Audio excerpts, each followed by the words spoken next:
again, part two. So in this recording, I'm going to attempt to defend my position as much as possible and also get certain points across. So where I left off was there's really no natural rights under nature because anyone can take. That's pretty much it. You can pretty much call it capitalism is the highest position, therefore, and certainly it is no matter how much order you want to put over it. It still happens. It's still going to take place even under a totally government-controlled society where they don't allow anyone to, unless it's them, to have a higher position or authority. You can call it communism, totalitarianism, theocracy, whatever, or a combination of all of those that we kind of dread. Dictator, we're throwing that term around a lot lately. So, you might say, well, that sounds like a lot like anarchy. And it's like, well, no, I'm not actually advocating for a really crappy definition of anarchy. It certainly wouldn't be anarchy in the first place. No government, it's not at all necessarily what anarchy means. In fact, a lot of anarchists advocate for government. Just they don't want any sort of higher authority ruling over everyone. And this gets kind of technical, and we're not going to go down that route trying to defend anarchy. In fact, what I'm advocating for today is certainly some form of government, maybe minarchy. I think that one's pretty interesting when we argue that from that point, because people get together, they create their own rules and rights and dogmas and all sorts of doctrines and et cetera, et cetera, et cetera, no matter how you want to hash it out. So we're not going to go down that route. In fact, we're going to try and hover around the First Amendment because that's kind of what we're talking about. We abridge a lot of people's First Amendments all the time, the right to religion. And so we're talking about the government being a higher authority, if it is at all. And I'm certainly not advocating for that. I certainly believe that government should respect God and people's gods. The point is, our government doesn't really respect any sort of God except itself, and so we're already pretty much there. We're at a dying religion of statism, and this happens in history, and it happens when they get too tyrannical, and we certainly are there. We're in need of raising up the Declaration of Independence at this point because our government has reached its tolerable limit, and I don't think anyone really disagrees. Unless you're part of the society, this federalist society that hates us. So, hate to be the us versus them kind of person. So we're going to defend some of these positions now. The idea is that everyone has a right to defend themselves and others, but the point is we have to and that's why we have courts. And so, the point of government in our history as America, we aspire to have common defense. Common defense. We don't protect our borders. We can argue that, if you could read or heard some of my earlier recordings about the Supreme Court not respecting our borders and telling the state of Texas they can't defend their borders, one that has probably the most insane amount of protections against this, and plain reading shows that the uniformity of laws is only really respectable if the federal government defends our borders, and they aren't really doing that. So what's the point of arguing with the Supreme Court if they have all this protection and they're not doing their jobs? And they're certainly not in there for life, and no one's willing to investigate. So we're back to the position of official authority and investigations and stuff. And as an investigative reporter, the First Amendment, we all have a natural right to investigate. If someone breaks into your car, you have a right to investigate before you call the police. You have a right to investigate after you call the police. You have a right to investigate while the police are investigating. If they say you're impugning an official investigation, I don't know if you can if it's your property. So we're not going to argue all that stuff, but it's certainly worth looking into, especially if you start, there's the issuance of fraud, which is probably the most credible reason to have government defend the marketplace and other things like that. But the next part right there, as far as common defense, if you can't defend yourself or others, then there's really no point in having a government. The government certainly won't. They'll certainly start taking away your inalienable right to self-defense and ownership of weaponry, and so we're at that point, that stage now, and we have been for a long time. So anyway, the next portion was general welfare. Now, this is really splitting hairs. This does not give credence to the idea that we are a welfare state. We certainly have become one over the time, and I don't really think that's a really good idea. Some other ideas I don't really think that are really good is to give the legislative body the ability to legislate anything. They got us off the gold standard. It's still in the Constitution. It says we're on the gold standard, or shall be on the gold standard. They don't no intention of bringing that back for reasons. It's the same reasons why we can't argue that we need tariffs, because economists say so. You know, it's always about economists, and the economists don't really control the republic as much as Congress does. So, you know, lots of things Congress shouldn't be doing, be in control of roads, stuff like that. You can just say everything's a postal road suddenly, and make this a postal road or that a postal road. They shouldn't be instituting science, government.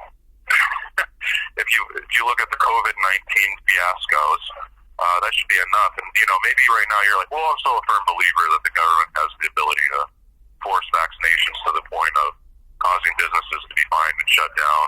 They don't advocate for our policies, et cetera, when there's all these laws and you have the right to defend yourself from something that's experimental, blah, blah, blah, blah, blah, and certainly cause more harm than good.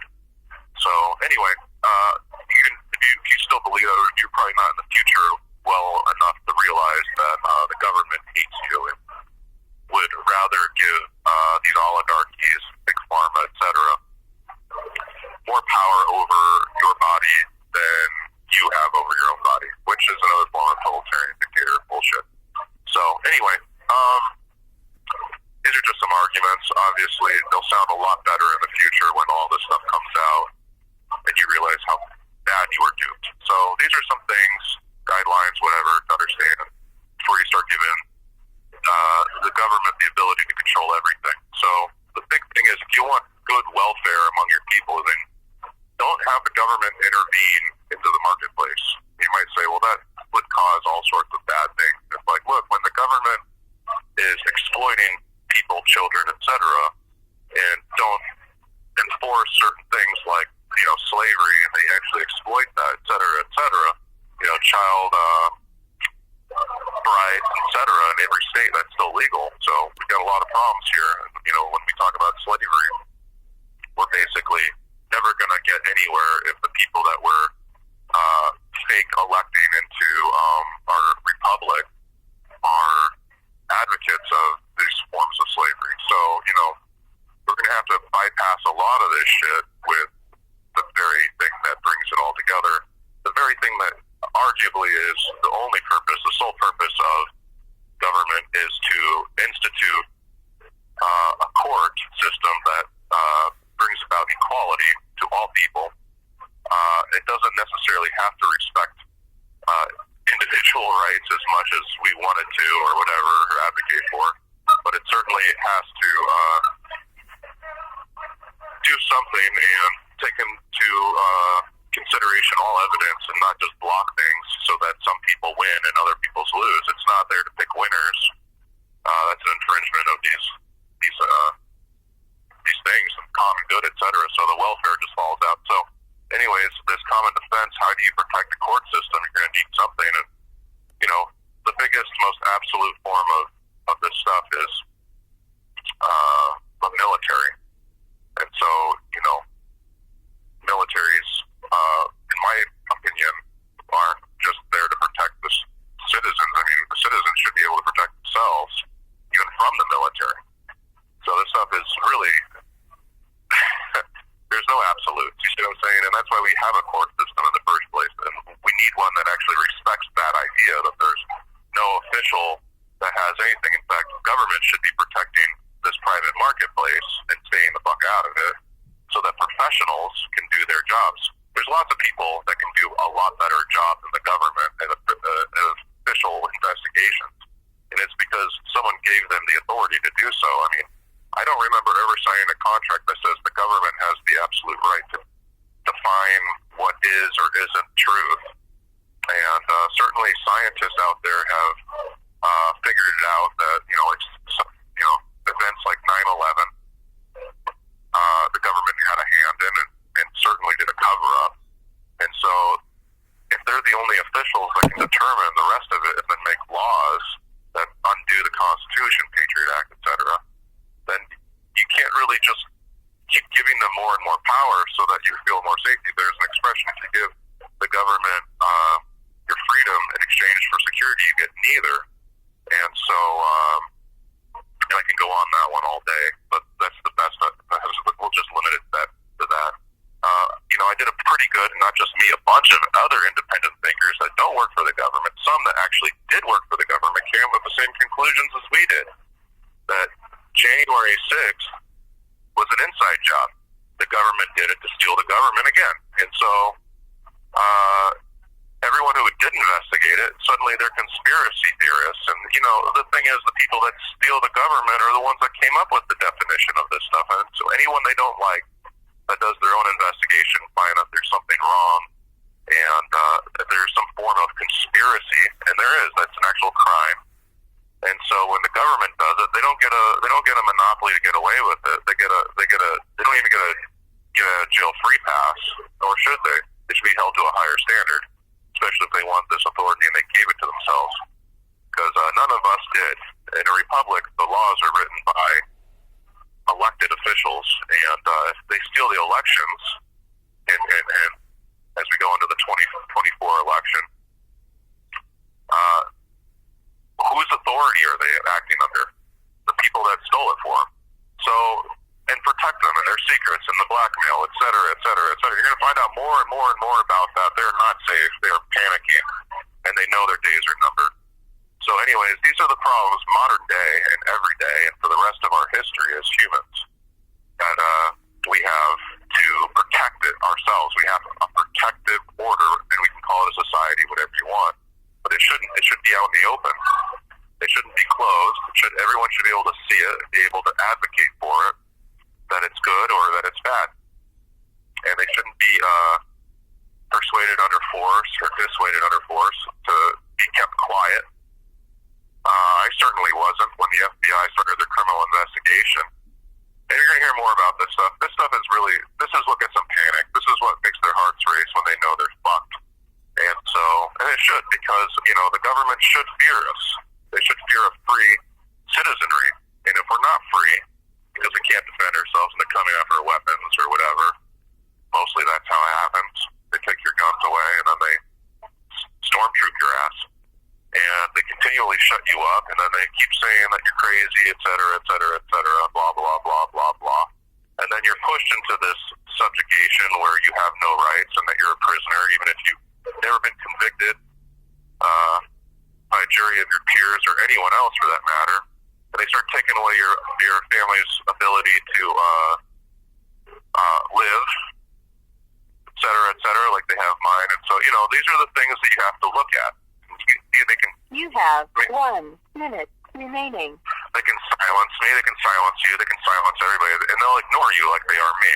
So the thing is, if you look in the media, it's really hard to get a good story about me other than through me, which is hard as is.